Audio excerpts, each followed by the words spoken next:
Bismillahirrahmanirrahim. Assalamualaikum warahmatullahi wabarakatuh. Perkenalkan, saya Bagja Kotsara Riswandana dengan NPM 100818181.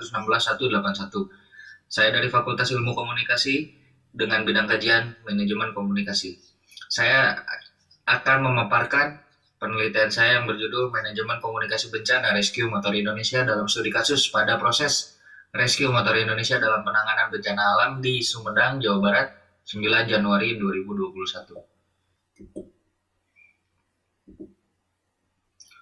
Untuk pendahuluan sendiri, saya mengambil 3 konteks besar penelitian. Yang pertama adalah manajemen komunikasi bencana perlu dilakukan dan diterapkan.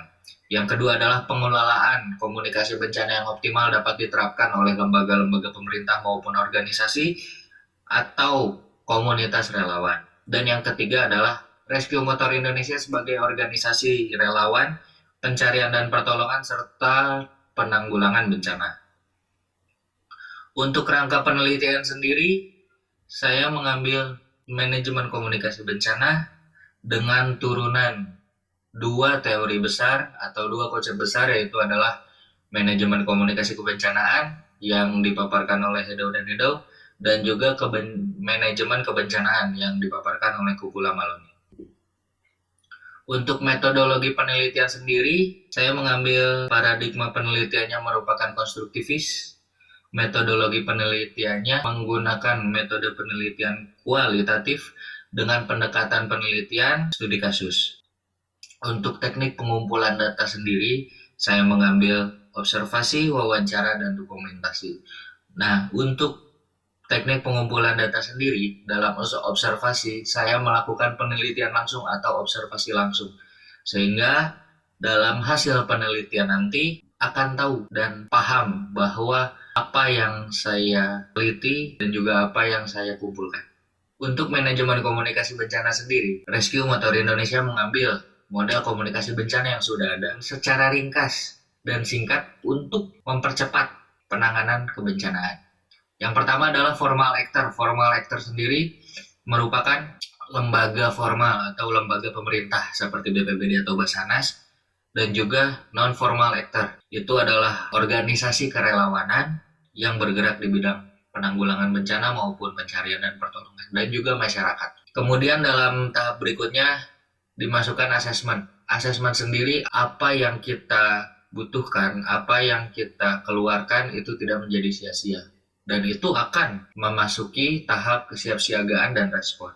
Dalam tanggap darurat bencana sendiri, respon penanganan kebencanaan dilakukan secara maksimal. Untuk pelaksanaan kegiatan kebencanaan sendiri, Rescue Motor Indonesia melakukan respon. Respon sendiri adalah anggota yang merespon adanya laporan kejadian kebencanaan, melakukan asesmen, pengumpulan data, dan mengelompokkan apa saja yang diperlukan. Saat tanggap darurat sendiri, melakukan koordinasi dengan badan pemerintah terkait. Yang dilakukan adalah formal actor, membantu proses pencarian dan pertolongan, mendirikan posko mandiri dan koordinasi dengan posko utama, memulai posko pemulihan psikologi warga yang terdampak. Serta recovery sendiri adalah mengkoordinasi stakeholder ataupun memberikan donasinya, melaksanakan kegiatan sekolah darurat, pendukungan psikososial sendiri, dan membantu pemulihan lokasi kebencanaan. Faktor-faktor penghambat dan pendukung.